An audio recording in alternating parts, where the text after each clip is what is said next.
Hello दोस्तों, GCC sir के online platform पर मैं एल सी राव आपका हार्दिक स्वागत करता हूं। दोस्तों इसके पिछले वाले वीडियो में हम लोगों ने इसके पिछले वाले लेक्चर में हम लोगों ने परमाणु त्रिज्या की स्टडी कर रहे थे, जिसमें हम लोगों ने परमाणु त्रिज्या से संबंधित 4 प्रकार की त्रिज्याएं पढ़ी थी। जिसमें से पहला पढ़ा था हम लोगों ने सहसंयोजक त्रिज्या, दूसरा पढ़ा था हम लोगों ने वैन-डेर-वाल त्रिज्या, फिर पढ़ा हम लोगों ने धात्विक त्रिज्या और फाइनली हम लोगों ने आयनिक त्रिज्या तक कंप्लीट कर लिया था। तो आज देखते हैं दोस्तों कि परमाणु के आकार में जो आवर्तिता होती है वो किन किन कारणों से होती है, पूरी पीरियोडिक टेबल में किस तरीके से उसको डिफाइन करेंगे, इसके बारे में कंप्लीट परिचर्चा आज हम लोग करेंगे। तो लेते हैं सेशन का नया टॉपिक और देखते हैं क्या परमाणु आकार में आवर्तिता।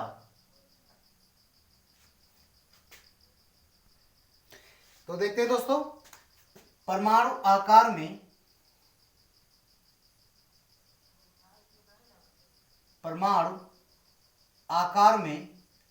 आवर्तिता।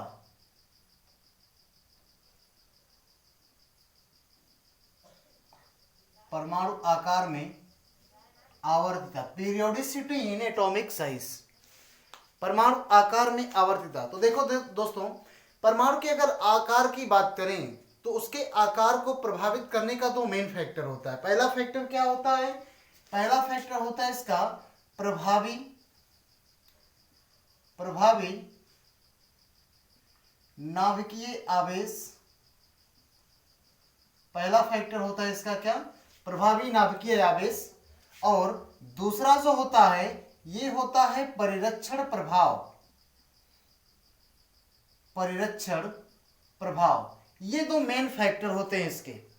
अब ये देखते हैं दोस्तों कि प्रभावी नाभिकीय आवेश क्या होता है, परिरक्षण प्रभाव क्या होता है। थोड़ी सी परिचर्चा करेंगे इसके बारे में, बाकी डिटेल में आगे चल करके हम लोग इसके बारे में पढ़ेंगे। तो देखें यहाँ पे अगर प्रभावी नाभिकीय आवेश की बात करें तो किसी इलेक्ट्रॉन द्वारा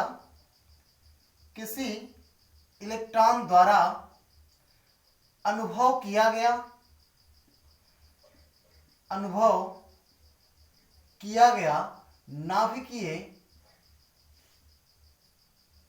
नाभिकीय आकर्षण बल। किसी इलेक्ट्रॉन द्वारा अनुभव किया गया नाभिकीय आकर्षण बल ही क्या कहलाता है? प्रभावी नाभिकीय आवेश कहलाता है। कि किसी भी इलेक्ट्रॉन पर जो न्यूक्लियस है वो न्यूक्लियस किसी इलेक्ट्रॉन पर कितना फोर्स अप्लाई कर रहा है, ये क्या कहलाएगा? उसका प्रभावी नाभिकीय आवेश कहलाएगा। इसी तरीके से अगर परिरक्षण प्रभाव की बात करें तो आंतरिक कोश में उपस्थित इलेक्ट्रॉनों द्वारा बाह्य कोश में उपस्थित इलेक्ट्रॉन पर लगाया गया प्रतिकर्षण बल होता है। क्या होता है दोस्तों? ये प्रतिकर्षण बल होता है। आंतरिक कोश में उपस्थित इलेक्ट्रॉनों द्वारा बाह्य कोश में उपस्थित इलेक्ट्रॉनों पर जो लगाया जाने वाला जो फोर्स होता है वही क्या कहलाता है? परिरक्षण प्रभाव कहलाता है। इसका स्क्रीनिंग इफेक्ट, ऐसी को शिल्डिंग इफेक्ट बोलते हैं। ठीक है, इसे दोस्तों रिप्रेजेंट करते हैं हम लोग जेड इफेक्टिव से, या मॉडर्न केमिस्ट्री में इसे जेड स्टार से भी रिप्रेजेंट किया हुआ आपको मिलेगा। तो देखते हैं, जैसे मान लिया जाए ये किसी भी एटम का न्यूक्लियस है और ये उसके बाहर पाई जाने वाली कक्षाएं हैं। ये किसी भी परमाणु का क्या है? ये नाभिक है। और ये इस परमाणु का क्या है? बाह्य कोश है। यहां भी इलेक्ट्रॉन है, इलेक्ट्रॉन यहां पर भी है, सारे कोश में इलेक्ट्रॉन है। तो जैसे मान लिया जाए ये इलेक्ट्रॉन है इसके बाह्य कोश का। मान लेते हैं हम लोग इस इलेक्ट्रॉन की बात करें तो ये इलेक्ट्रॉन, ये न्यूक्लियस जो है इस इलेक्ट्रॉन पर भी क्या लगाएगा? एक फोर्स लगाएगा। सारे इलेक्ट्रॉनों पर फोर्स लगाएगा ये न्यूक्लियस। तो कोई भी इलेक्ट्रॉन इस न्यूक्लियस द्वारा लगाए गए फोर्स का कितना मतलब कितना नाभिकीय आकर्षण बल का अनुभव कर रहा है, यही क्या कहलाएगा, उसका प्रभावी नाभिकीय आवेश कहलाएगा, जेड इफेक्टिव कहलाएगा। इसी तरीके से ये अब ये आंतरिक कोश के जो इलेक्ट्रॉन है, ये इस पर भी माइनस का चार्ज है और इस वाले इलेक्ट्रॉन पर भी माइनस का चार्ज है। तो ये इलेक्ट्रॉन इस इलेक्ट्रॉन पर भी क्या करेगा, एक प्रतिकर्षण बल लगाएगा और ये बल क्या कहलाएगा, आपका परिरक्षण प्रभाव कहलाता है। ये प्रभाव क्या कहलाता है, उसका परिरक्षण प्रभाव कहलाता है। तो ये हो गया दोस्तों प्रभावी नाभिकीय आवेश, और दूसरा क्या है आपका परिरक्षण प्रभाव है। अब इस सेशन को आगे बढ़ाएं, यानी परमाणु आकार में आवर्तता के बारे में अगर डिस्कस करें हम लोग, तो देखें अगर हम लोग बात करें आवर्त सारणी की, बात करें किसकी, आवर्त सारणी की, तो एक टॉपिक हम यहां पर लिखेंगे, उसके बाद में इसके बारे में डिस्कस करेंगे। आवर्त सारणी में बाएं से, आवर्त सारणी में बाएं से दाएं जाने पर, बाएं से दाएं जाने पर परमाणु का आकार, परमाणु का आकार घटता है। परमाणु का आकार क्या होता है, घटता है, क्योंकि परमाणु का प्रभावी नाभिकीय आवेश, परमाणु का प्रभावी नाभिकीय आवेश बढ़ता है। परमाणु का प्रभावी नाभिकीय आवेश क्या होता है, बढ़ता है। प्रभावी नाभिकीय आवेश क्या होता है, ये मैंने आपको बताया है कि कोई भी इलेक्ट्रॉन न्यूक्लियस द्वारा लगाए गए फोर्स का कितना अनुभव कर रहा है, यही उसका क्या हो जाएगा, उसका नाभिकीय आकर्षण बल, या उसे हम लोग प्रभावी नाभिकीय आवेश कह देंगे। क्लियर है दोस्तों। यानी आवर्त सारणी में अगर हम लोग बाएं से दाएं जाए तो परमाणु का आकार क्या होगा, घटेगा। क्यों घटेगा, क्योंकि परमाणु का प्रभावी नाभिकीय आवेश का मान क्या होगा, बढ़ेगा। क्लियर है दोस्तों यहाँ पे। यानी जैसे मान लिया जाए ये आप अपनी पीरियोडिक टेबल है, ये मान लेते हैं पूरी की पूरी पीरियोडिक टेबल है। तो अगर इस पीरियोडिक टेबल में हम लोग लेफ्ट टू राइट जाएं, तो यहां पर क्या होगा, एटॉमिक साइज क्या हो जाएगा, साइज क्या हो जाएगा, यहां पे डिक्रीज होगा। साइज डिक्रीज होने के साथ साथ जेड इफेक्टिव का मान क्या होगा, बढ़ेगा।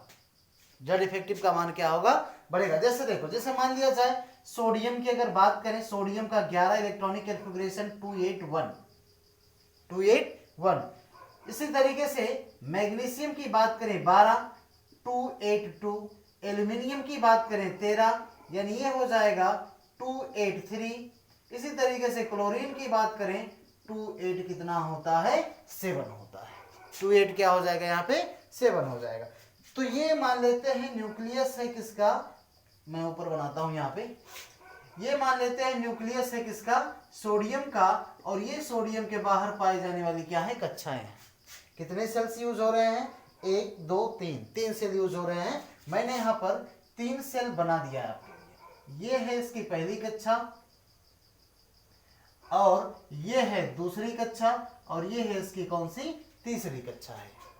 तो यहाँ पर देखिए अगर हम लोग, तो यहाँ पर देखिए, अब यहाँ पर पहले वाले में 2 इलेक्ट्रॉन है, दूसरे वाले में इसके 8 है, दूसरे वाले में कितने हैं, 8 है, और तीसरे वाले में यहाँ पे 1 है। यानी इसके पास नंबर ऑफ इलेक्ट्रॉन जो है वो 11 है, और प्रोटॉनों की भी संख्या क्या है, 11 है। यानी इलेक्ट्रॉनों की संख्या प्रोटॉनों की संख्या के क्या है, इक्वल है। जितने प्रोटॉन हैं उतने ही क्या है, इलेक्ट्रॉन है। अब यहां पर देखें, अगर मैग्नीशियम की बात करें तो मैग्नीशियम के प्रोटॉनों की संख्या तो 12 है, लेकिन जो इलेक्ट्रॉन 12 होगा वो इसी सेल में होगा। कोई अलग से सेल की संख्या में किसी भी प्रकार का इंक्रीजमेंट नहीं होगा, बढ़ोतरी नहीं होगी। यानी अब यहां पर देखिए, बाह्य कोश में इलेक्ट्रॉनों की संख्या तो बढ़ रही है, बाह्य कोश में इलेक्ट्रॉनों की संख्या क्या हो रही है, बढ़ रही है। लेकिन इलेक्ट्रॉनों की संख्या बढ़ने के साथ साथ नाभिक में प्रोटॉनों की भी संख्या क्या हो रही है, बढ़ रही है। यानी न्यूक्लियस उसका भारी हो रहा है, और न्यूक्लियस जितना ज़्यादा भारी होगा वह उतनी ही अधिक फोर्स क्या करेगा, अप्लाई करेगा, यानी उतनी ही अधिक तेजी से बाह्य कोश में उपस्थित इलेक्ट्रॉनों को अपनी तरफ क्या करेगा, वो खींचेगा। अगर जितनी तेजी से इलेक्ट्रॉनों को अपनी तरफ वो खींचेगा और उतनी ही उसकी एटॉमिक साइज क्या होती जाएगी, छोटी होती जाएगी। एटॉमिक साइज क्या होती जाएगी, वहां पे छोटी होती जाएगी। तो यहां पर देखें प्रोटॉनों की संख्या तो बढ़ रही है, लेकिन सेलों की संख्या में किसी भी प्रकार की कोई वृद्धि नहीं हो रही है। तो इसलिए जेड इफेक्टिव का मान क्या हो जाएगा, यहाँ पे बड़ा सबसे ज्यादा हो जाएगा। तो एक बार से आप इसका स्क्रीनशॉट लीजिए दोस्तों, फिर हम लोग आगे बढ़ते हैं। तो आगे बढ़ते हैं दोस्तों और देखते हैं अगला इसमें से क्या इसकी आवर्तता होती है, इसके बारे में देखते हैं। तो मैंने आपको क्या बताया कि अगर जेड इफेक्टिव की वैल्यू क्या होगी, बढ़ेगी। जेड इफेक्टिव की वैल्यू अगर बढ़ेगी तो एटॉमिक साइज क्या होगी, उस कंडीशन में डिक्रीज होगी, छोटी होगी। लेकिन अगर परिरक्षण प्रभाव क्या होगा, बढ़ेगा। मैं यहाँ पे लिख भी दे रहा हूँ, अगर यहाँ पे अगर जेड इफेक्टिव की वैल्यू, जेड इफेक्टिव आपका क्या हो रहा है, बढ़ रहा है, इंक्रीज हो रहा है, तो यह उस कंडीशन में क्या होगा कि जो एटॉमिक साइज होगा, जो एटॉमिक साइज होगा वह क्या होगा, घटेगा। एटॉमिक साइज क्या होगा, घटेगा। यानी ये दोनों एक दूसरे के इनवर्सली प्रोपोर्शनल होते हैं। लेकिन अगर यहाँ पर बात करें हम लोग परिरक्षण प्रभाव की, यानी कि स्क्रीनिंग इफेक्ट की, ये है आपका परिरक्षण प्रभाव। अगर बात करें परिरक्षण प्रभाव अगर आपका बढ़ता है, तो परिरक्षण प्रभाव बढ़ने के कारण यहाँ पर एटॉमिक साइज क्या हो जाएगी, इसकी एटॉमिक साइज जो होगी ये क्या होगी, बढ़ेगी। यानी ये दोनों एक दूसरे के प्रोपोर्शनल होते हैं, समानुपाती होते हैं। जेड इफेक्टिव बढ़ेगा, एटॉमिक साइज क्या होगी, घटेगी, यानी इनवर्सली प्रोपोर्शनल। अगर परिरक्षण प्रभाव बढ़ेगा तो एटॉमिक साइज भी क्या होगी, बढ़ेगी, यानी क्या होते हैं, ये प्रोपोर्शनल होते हैं। आगे देखें, जैसा कि मैंने आपको बताया, अगर आवर्त सारणी में बाएं से दाएं जाया जाए, आवर्त सारणी में अगर लेफ्ट टू राइट जाया जाए, तो उस कंडीशन में क्या होगा, उस कंडीशन में जो एटॉमिक साइज होगी वो आपकी क्या होगी, घटेगी। वो आपकी क्या हो जाएगी, घटेगी। क्यों? क्योंकि जेड इफेक्टिव का मान क्या हो जाएगा, बढ़ जाएगा। उस कंडीशन में जेड इफेक्टिव क्या होगा, वहां पे बढ़ेगा। तो इस प्रकार अगर हम लोग बात करें, यानी कि जो अपने अपने आवर्त में अगर बात करें हम लोग, ठीक है, यानी आवर्त में जो क्षारीय धातु होते हैं,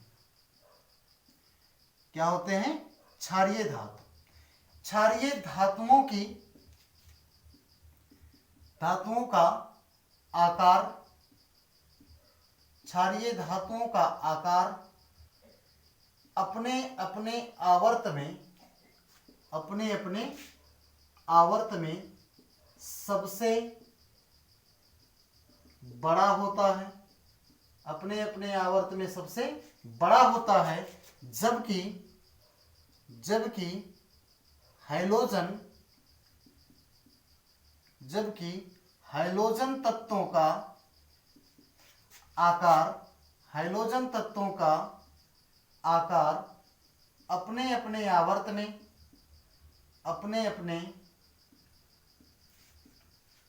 में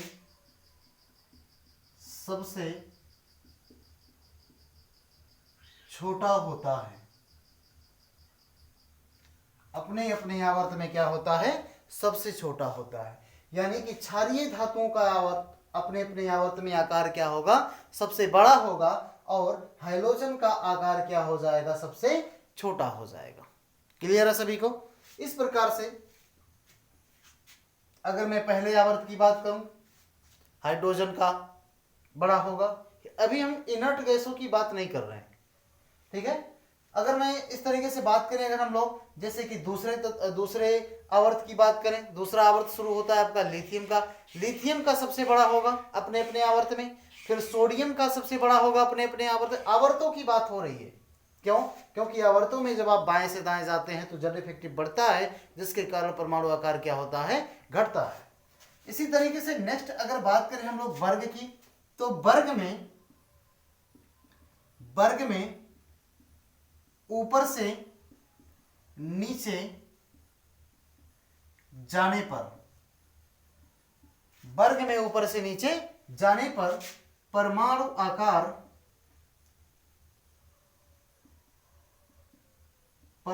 आकार बढ़ता है। वर्ग में ऊपर से नीचे जाने पर परमाणु आकार क्या होता है? बढ़ता है, क्योंकि प्रभावी नाभिकीय आवेश घटता है तथा कोषों की संख्या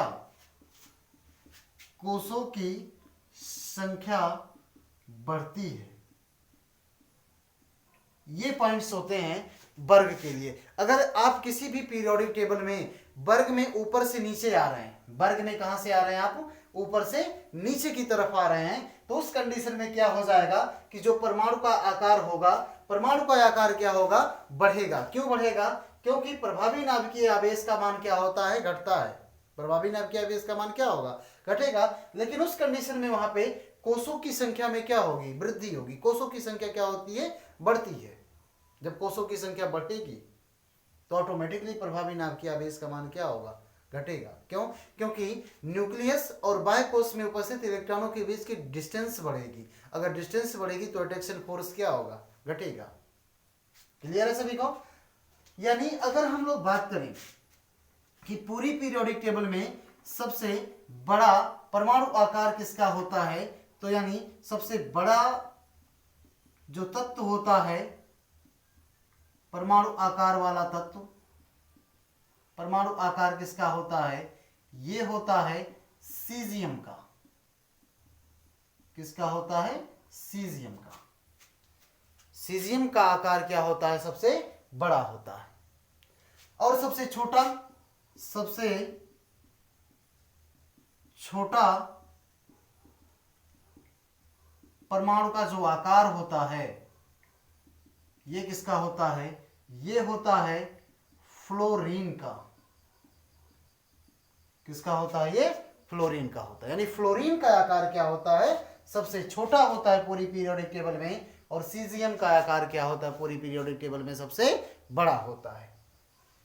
तो ये पॉइंट्स थे जो मेन पॉइंट्स थे किसके? परमाणु के आकार के। अगर नेक्स्ट बात करें हम लोग, यानी जैसे मान लिया जाए, इसका अगर एग्जांपल देखना चाहें तो आप देख सकते हैं इस तरीके से। जैसे मैं इस तरीके से लिख दूं आपका lithium, sodium, potassium, rubidium, caesium, ये है। और आपसे पूछ ले, इस तरीके से एटम दे दे और आपसे पूछे कि किसका आकार सबसे बड़ा होगा, या परमाणु आकार के बढ़ते हुए क्रम में इसको क्या करिए? व्यवस्थित करिए। तो आप जानते हैं सीजियम का सबसे बड़ा, फिर रुबिडियम का, फिर पोटेशियम का, फिर किसका होगा? सोडियम का। और इनमें सबसे छोटा कौन हो जाएगा? आपका लिथियम हो जाएगा। इनमें सबसे छोटा कौन सा हो जाएगा? लिथियम हो जाएगा। इसी तरीके से फ्लोरीन, क्लोरीन, ब्रोमीन, आयोडीन की बात करें तो आयोडीन का सबसे बड़ा, फिर ब्रोमीन का, फिर क्लोरीन का, और सबसे छोटा किसका होगा? सबसे छोटा होगा फ्लोरीन का। आयोडीन सबसे बड़ा हाइड्रोजन फैमिली में, और फ्लोरीन क्या हो जाएगा? सबसे छोटा। यानी पूरी पीरियोडिक टेबल में सबसे छोटा जो एलिमेंट होगा वो फ्लोरीन होगा, और सबसे बड़ा जो एलिमेंट होगा वो आपका कौन सा हो जाएगा? सीजियम हो जाएगा। आगे बढ़े दोस्तों, तो यहां पर देखें अगर हम लोग, जैसे ये एक वर्ड मैंने जनरल ट्रेंड आपको बताया कि पूरी पीरियोडिक टेबल में जब आप बाएं से दाएं जाते हैं तो क्या होता है कि परमाणु आकार घटता है। लेकिन अगर डी ब्लॉक की बात करें तो डी ब्लॉक में यहाँ पर यह नियम फॉलो नहीं होता है, यानी उनमें नियमित परिवर्तन नहीं होता है। डी ब्लॉक के तत्वों में नियमित परिवर्तन नहीं होता है। होता क्या है, जैसे देखें हम लोग यहाँ पर देखिए, यानी यहाँ पर मैं अगर इस स्टेटमेंट लिख दूं कि डी खंड के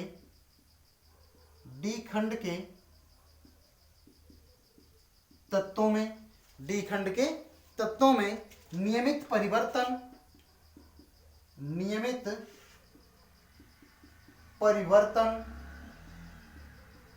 नहीं होता है। नियमित परिवर्तन नहीं होता है, क्योंकि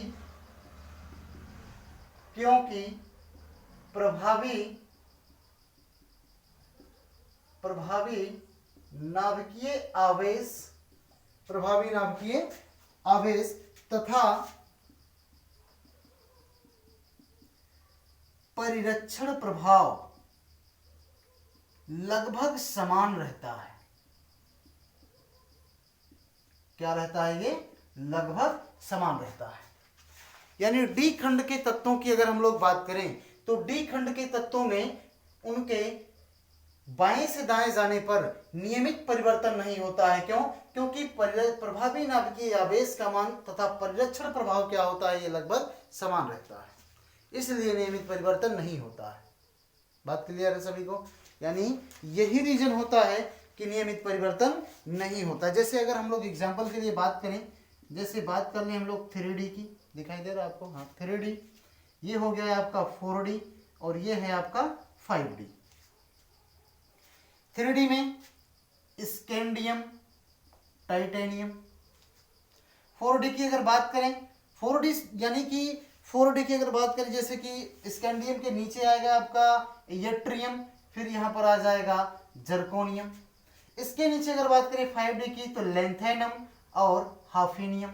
यह अगर स्कैंडियम और टाइटेनियम की बात करें तो स्कैंडियम से टाइटेनियम की तरफ जाने पर एटॉमिक साइज क्या होती है? बढ़ती है। एटॉमिक साइज क्या होती है? यहाँ पे बढ़ती है। फिर तीन एलिमेंटों की एटॉमिक साइज क्या होगी? लगभग समान होती है। फिर उसके बाद में एटॉमिक साइज क्या होती है? डिक्रीज होती है। तो इसलिए यहां पर इसका रीजन क्या होता है? क्योंकि ये प्रभावी नाभिकीय आवेश तथा परिरक्षण प्रभाव जो होता है लगभग क्या होता है? समान होता है। परिरक्षण प्रभाव क्या होता है? समान होता है। जैसे अगर आप जडार से एचएफ की तरफ आए तो जो आकार होता है, यह आकार ये लगभग क्या होता है? ये समान होता है, लगभग समान होता है। लगभग समान होने का कारण है कि लेंथेनाइड संकुचन,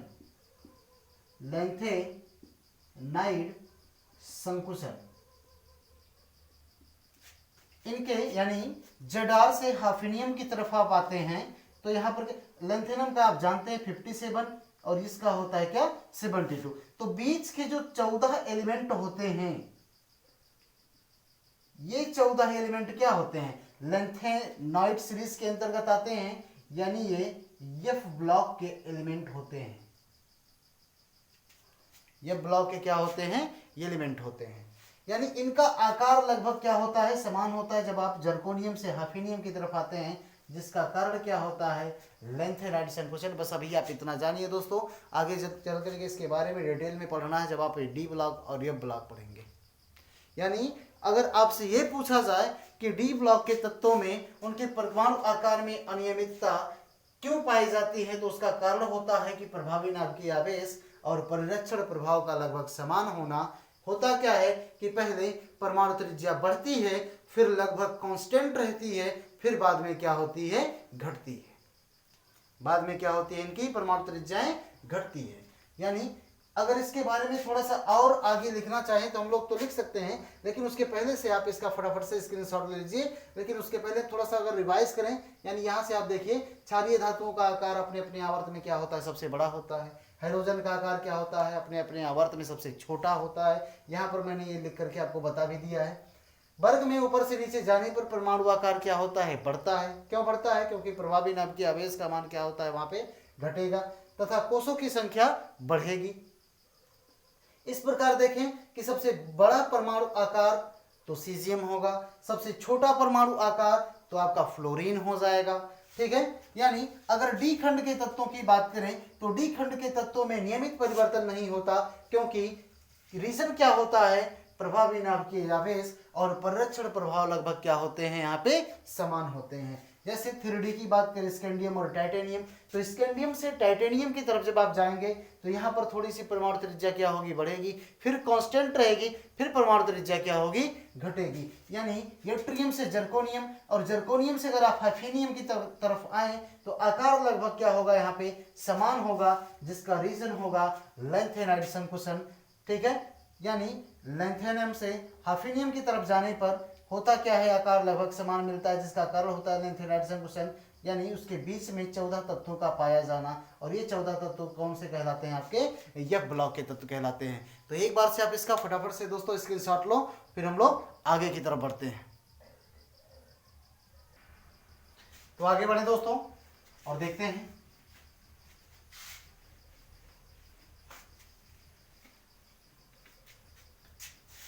यानी यहां पर अगर हम लोग बात करें कि 4D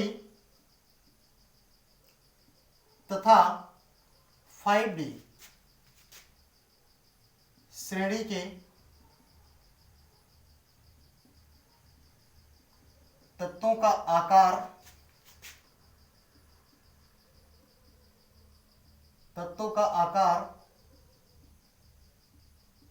लगभग समान होता है, जिसका कारण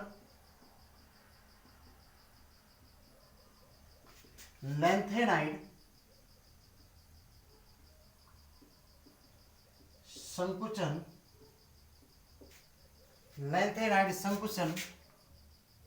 होता है। यही कारण है कि Zr यानी जर्कोनियम और हाफेनियम का परमाणु आकार लगभग समान होता है।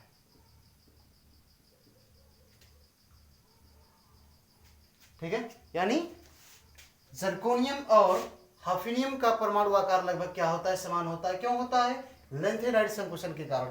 लैंथेनाइड संकुचन क्या होता है, छोटी सी अगर देखें यहाँ पे तो हम लोग इस तरीके से लिख सकते हैं, ब्रैकेट में लिख दें इसे हम लोग, यानी एफ उपकोष का विसरित आकार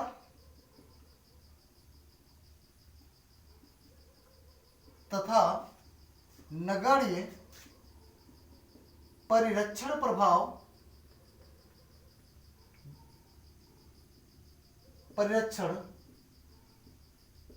होने के कारण लैंथेनाइड संकुचन होता है। लैंथेनाइड संकुचन होता है। क्या होता है दोस्तों, यानी एफ उपकोष का बड़ा आकार, विसरित आकार तथा उस एफ उपकोष का नगण्य परिरक्षण प्रभाव होने के कारण ही क्या होता है, लैंथेनाइड संकुचन होता है। क्लियर है दोस्तों। तो ये था, यानी परमाणु आकार में किस प्रकार से आवर्तता पीरियोडिक टेबल में होती है। तो यानी इस तरीके से होती है, यानी जब हम किसी आवर्त में बाएं से दाएं जाते हैं तो आकार घटता है, और वर्ग में जब आप ऊपर से नीचे जाते हैं तो आकार क्या होता है, बढ़ता है। आकार को डिफाइन करने का जो मेन फैक्टर होता है वो दो चीजें होती हैं, एक तो होता है प्रभावी नाभिकीय आवेश और दूसरा होता है उसका क्या, परिरक्षण प्रभाव। तो एक वर्ड आ रहा है बार बार, प्रभावी नाभिकीय आवेश क्या होता है, कैसे कैलकुलेट किया जाता है, इसके बारे में सीखते हैं। तो नेक्स्ट हेडिंग डालते हैं हम लोग कि प्रभावी नाभिकीय आवेश की गणना। नेक्स्ट हेडिंग क्या है हमारा, ये है प्रभावी नाभिकीय आवेश की गणना, calculation of effective nuclear charge. ठीक है, यानी कि जेड इफेक्टिव किस तरीके से कैलकुलेट करते हैं। तो एक नियम होता है जिसे हम लोग कहते हैं स्लेटर का नियम। क्या बोलते हैं दोस्तों, स्लेटर का नियम। तो स्लेटर के नियम द्वारा ही क्या किया जाता है, स्लेटर के नियम द्वारा ही हम लोग प्रभावी नाभिकीय आवेश की गणना करते हैं। अब ऑसिलेटर का नियम क्या है देखते हैं, यानी कि ये होता है जेड इफेक्टिव बराबर जेड माइनस किसके, सिग्मा के।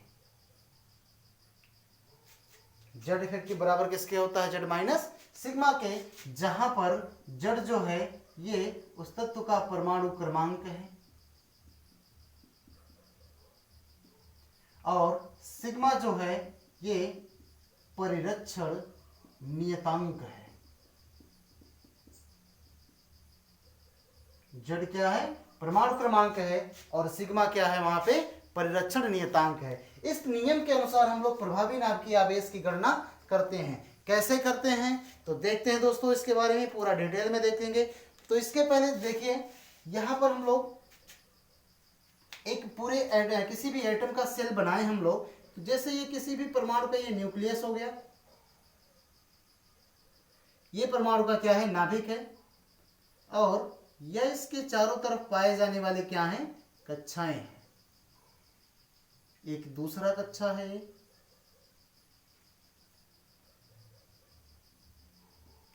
और ये तीसरा कक्षा,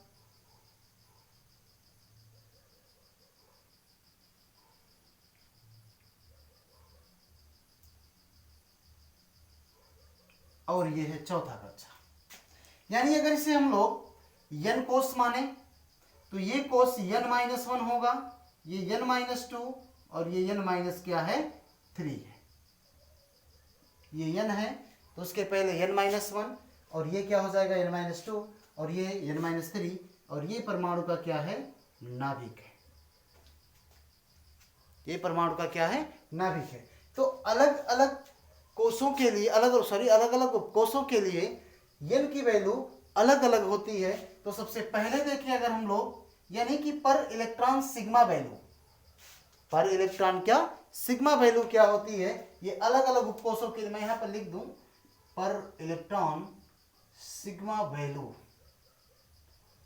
पर इलेक्ट्रॉन सिग्मा वैल्यू अलग अलग कोषों के लिए क्या होती है, अलग अलग होती है। तो यस और पी के लिए, यस और पी उपकोष के लिए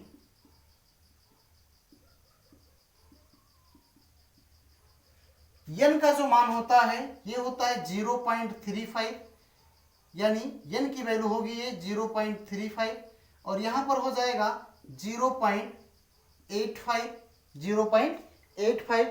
फिर नेक्स्ट आता है इसके लिए 1, फिर यहां पर क्या हो जाएगा, आपका 1 हो जाएगा। तो ये होता है कि सिग्मा की वैल्यू पर इलेक्ट्रॉन सिग्मा वैल्यू होती है। और डी और एफ उपकोष के लिए देखिए अगर हम लोग डी और एफ उपकोष के लिए बहुत ध्यान से देखेंगे दोस्तों, अदरवाइज ये बड़ा कंफ्यूज करता है। उपकोष के लिए ये इसके लिए n मान लें तो ये n-1, ये n-2 और ये n- किसके, 3 के है। तो जो n की वैल्यू होगी ये 0.85, बाकी सारी वैल्यू क्या होगी इसके लिए, 1 होगी।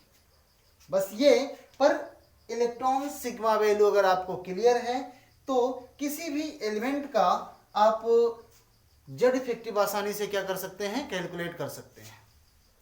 तो देखते हैं यानी यहां पर किस तरीके से, हाँ एक चीज और, जेड इफेक्टिव निकालने के लिए आपको सेट बनाना आना चाहिए, सेट फॉर्मेशन आना चाहिए। जैसे जब आप किसी भी एलिमेंट मान लेते हैं यक्स है, यक्स कोई तत्व है जिसका अगर आप इलेक्ट्रॉनिक कैलिब्रेशन करो तो 1s2 2s2 और 2p6 3s2 3p6 और यहां पर आएगा 3d, फिर 4s 3d, मैं कुछ भी लिख दूं 3d2 4s2 या 3d10 कर देता हूं ये। तो 1s और 1s का एक सेट बनेगा, 1s का क्या बनेगा दोस्तों, एक सेट बनेगा। फिर 2s 2p का बनेगा एक सेट, 2s 2p का, फिर 3s 3p का, इस तरीके से 3d का बनेगा। तो सेट फॉर्मेशन आपको आना चाहिए। अगर सेट फॉर्मेशन अगर आपको नहीं आ रहा है तो अगर सेट फॉर्मेशन आपका क्लियर नहीं है तो जेड इफेक्टिव आप नहीं कैलकुलेट कर पाएंगे। कैसे निकाला जाएगा देखते हैं। जैसे पहला एग्जांपल हमने लिया लिथियम का 3 होता है 1s2 2s2 sorry 1s2 2s1। इस अंतिम इलेक्ट्रॉन का जेड इफेक्टिव हमको क्या करना है, कैलकुलेट करना है। तो जिस इलेक्ट्रॉन पर निकाला जाता है उस इलेक्ट्रॉन के लिए पर इलेक्ट्रॉन सिग्मा वैल्यू हम लोग नहीं लेते हैं। जिस इलेक्ट्रॉन पर अगर आपको जेड इफेक्टिव निकालना है तो उस इलेक्ट्रॉन के लिए हम लोग पर इलेक्ट्रॉन सिग्मा वैल्यू कैलकुलेट नहीं करेंगे। बाकी उसके आगे बचे हुए इलेक्ट्रॉनों के लिए हम लोग क्या करेंगे, पर इलेक्ट्रॉन सिग्मा वैल्यू कैलकुलेट करेंगे। तो यानी इस कंडीशन में यहाँ पे जो सिग्मा की वैल्यू आएगी, सिग्मा की वैल्यू क्या आ जाएगी, यहाँ पे देखो 1s2। अब ये n सेल है, इसके लिए कैलकुलेट करना है हमें। तो ये इसके लिए कैलकुलेट करना है तो उसके आगे कितने हैं, 2 इलेक्ट्रॉन है। तो 2 इंटू, अब ये n-1 सेल है कि नहीं है और ये s है, तो n-1 के लिए 0.85, 2 इंटू 0. किसके हो जाएगा 85 के, यानी सिग्मा की वैल्यू यहाँ पे आ जाएगी। जब इसका मल्टीपल करेंगे तो 1.70 आएगा। इस तरीके से जेड इफेक्टिव निकालना हो तो जेड इफेक्टिव आ जाएगा, लिथियम का होता है 3 माइनस 1.70 यानी 1.3, यानी ये इसका जेड इफेक्टिव हो जाएगा। यानी इतना नाभिकीय आकर्षण बल क्या करेगा, इसका इलेक्ट्रॉन महसूस करेगा। 2-4 एग्जांपल और देखते हैं दोस्तों। तो सबसे पहले आप इसका स्क्रीनशॉट ले लें, फिर आगे बढ़े हम लोग।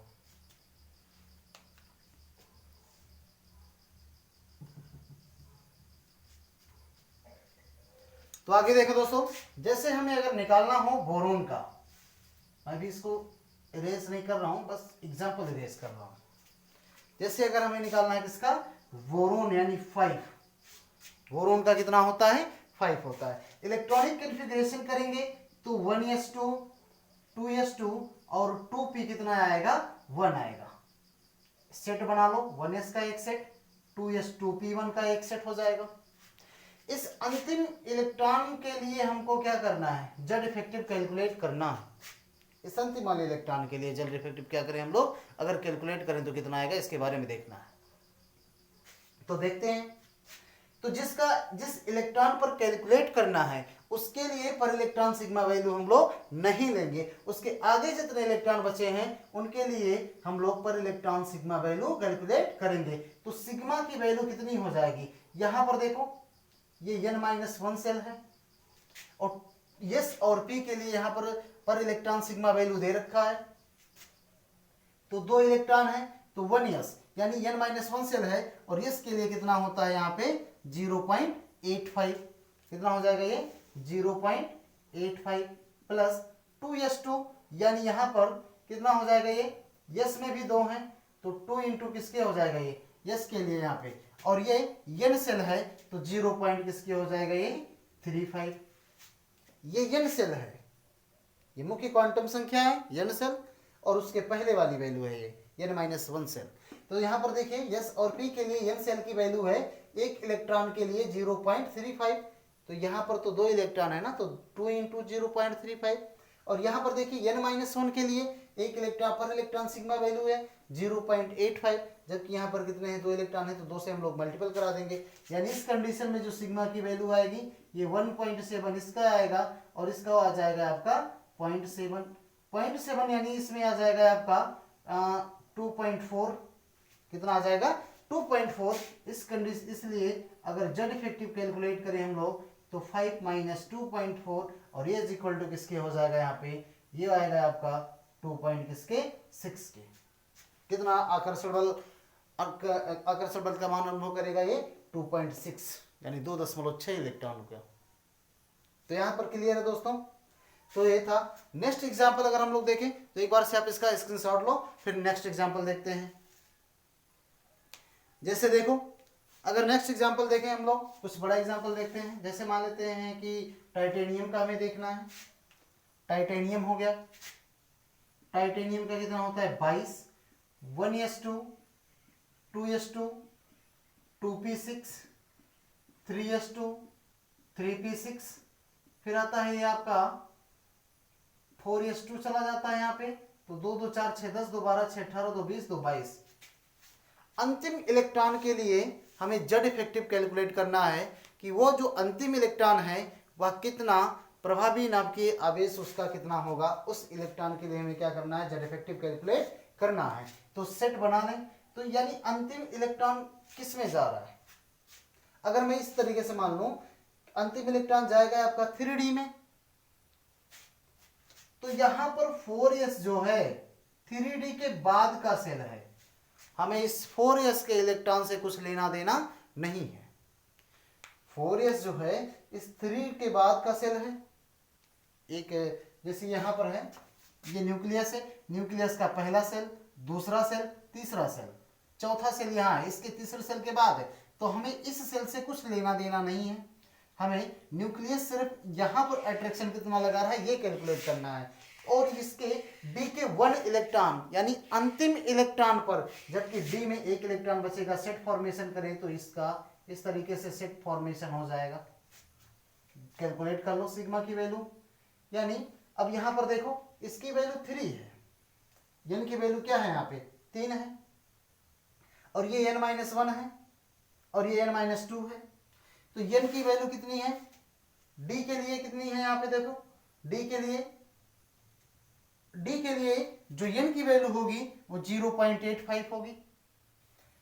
तो अगर यहां पर मैं लिखूं तो ये हो जाएगा 1 × 0.85। चलो मैं इस तरीके से लिख दूं, नहीं तो आप कंफ्यूज हो जाओगे, एक सीक्वेंस में लिख देता हूं। यस के लिए कितना हो जाएगा, n-2 की वैल्यू है 1 × 2, ये n-1 है, n-1 सेल है, ये n-1 सेल के लिए ये 3 है, हाँ ये n-1 सेल है ये। तो यहाँ पर यस की वैल्यू 2 × किसके आएगा, n-1 के लिए यस की वैल्यू कितनी आ जाएगी, देखिए यहाँ पे 0.85 यस क्लियर हुआ यहाँ पे। फिर यहाँ पर आ जाएगा, अब ये 6 इलेक्ट्रॉन है तो ये आ जाएगा आपका 0.85 × 6 के, और ये प्लस हो जाएगा आपका 3s2 है। यानी अब ये n सेल ही है, n सेल के लिए n की वैल्यू s की वैल्यू कितनी 0.35, और ये प्लस p के लिए n की वैल्यू कितनी होती है, ये भी होती है, ये हो जाएगा 6 × 0.35। तो क्लियर है सभी को। और यहां पर देखिए d के एक इलेक्ट्रॉन पर फाइंड करना है, जबकि एक इलेक्ट्रॉन परिरक्षण प्रभाव क्या करेगा, लगाएगा।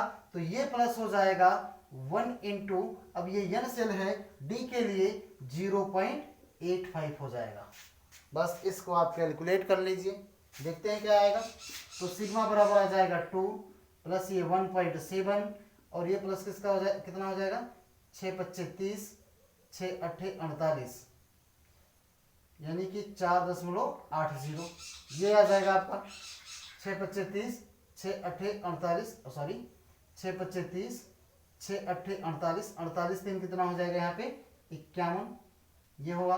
और ये आ जाएगा आपका 0.7, और ये 6×5 = 30, 6×3 = 18, 18 3 21, यानी 2.10, और ये प्लस हो जाएगा 0.85। तो ये सारी की सारी वैल्यू जब आप लोग कैलकुलेट करेंगे तो यहाँ पर जो जेड इफेक्टिव कैलकुलेट करने के बाद जो आएगा ये आएगा आपका कितना, और ये आ जाएगा आपका लगभग 3.65। यानी आप कैलकुलेट करके इसको आप देख लेंगे तो जेड इफेक्टिव की जो वैल्यू आ जाएगी ये आ जाएगा आपका 3.65। ठीक है, यानी ये अगर कैलकुलेट करेंगे आप तो 0.65 यहाँ पे आ जाएगा आपका। तो इस तरीके से इसका क्या किया जाता है कैलकुलेट, या इसके कैलकुलेशन को अगर और आसान बनाया जाए तो इस तरीके से हम लोग बना सकते हैं। इसके कैलकुलेशन को और भी आसान तरीके से हम लोग कर सकते हैं, एक एक करके ना निकाला जाए तब भी आप निकाल सकते हैं। जैसे देखिए 2 लाइन में ही आ जाएगा। यहाँ पर जैसे मान लिया जाए ये n-1 यस यानी कि n-2 की वैल्यू है, तो यस के लिए n-2 की वैल्यू कितनी हो जाएगी 1, तो 2 × 1 ये 1 ही आएगा, प्लस अब यहाँ पर देखिए यस की वैल्यू ये n है, n-1, एक यस यहाँ है, p यहाँ है, तो 6 2 8 8, और यहाँ पर देखिए 8 8 16, 16 ये और एक 17 17 ये हो जाएगा, तो 17 तो कितना हो जाएगा 19 हो जाएगा। तो इस तरीके से हम लोग भी कैलकुलेट कर सकते हैं। तो अलग अलग कैलकुलेट करें, चाहे इस तरीके से एक ही साथ निकाल करके कर लें तब भी आपका आ जाएगा। तो अगर आप अलग अलग करना चाहें तो अलग अलग कर सकते हैं। जैसे देखें यहाँ पे 1:2 के लिए, तो यहाँ पर 1:2 का मान कितना आ जाएगा, यहाँ पे देखो तो 2 × 1। अब देखिए यहाँ पर देखिए आप, तो इसको और शॉर्ट में अगर आप कैलकुलेट करना चाहें तो दोस्तों देख सकते हैं हम लोग, ये 3D1 में एक इलेक्ट्रॉन बचेगा आपका, 3D1 देखो, डी में 1 और बाकी बचे हुए इलेक्ट्रॉन 2 2 4 6 10 2 12 6 18, यानी 18 इलेक्ट्रॉन आपके जाएंगे यहाँ पे। तो n की वैल्यू 1 ले लेंगे हम लोग, यानी ये बराबर आ जाएगा सिग्मा की वैल्यू 1 × और ये आ जाएगा 0.35 और ये प्लस किसके हो जाएगा, ये 18 × 1 के, यानी सिग्मा बराबर आ जाएगा 18 + 0.35, यानी ये बराबर आएगा 18.35। तो जेड इफेक्टिव बराबर किसके आ जाएगा, जेड इफेक्टिव बराबर आ जाएगा 22 - 18.35 के। तो वही लगभग जो मैंने बताया आपको वही आएगा 3.65 कैलकुलेट करने पर ही। तो ये भाई मैंने पहले ही बताया था। तो चाहे आप इस तरीके से कैलकुलेट करो या एक एक निकाल करके करो, दोनों तरीका आपका सही है। एक एक निकाल करके करेंगे तब भी वही आएगा, अगर एक साथ कैलकुलेट करेंगे तब भी मान करके चलिए वही आएगा। तो चाहे इस तरीके से करिए या एक एक निकाल करके करिए, तो सारी वैल्यू सेम आएगी। तो यही पर था आज का लेक्चर दोस्तों, यहीं पर समाप्त होता है, क्योंकि यहाँ पर सारी के सारी परमाणु त्रिज्या के जो भी पार्ट होते हैं सारे क्लियर हो जाते हैं। यहाँ पे नेक्स्ट जो टॉपिक है हमारा वो आयनन विभव का है। तो नेक्स्ट टॉपिक नेक्स्ट डे देखते हैं दोस्तों। एक बार से आप इसका स्क्रीनशॉट ले लें। तो आज का सेशन कैसा रहा दोस्तों, आप मुझे लाइक शेयर कमेंट करके जरूर बताएंगे, और अगर यह वीडियो आपको पसंद आया हो तो चैनल को एक बार सब्सक्राइब भी करेंगे। तो कल मिलते हैं दोस्तों, then bye to all of you.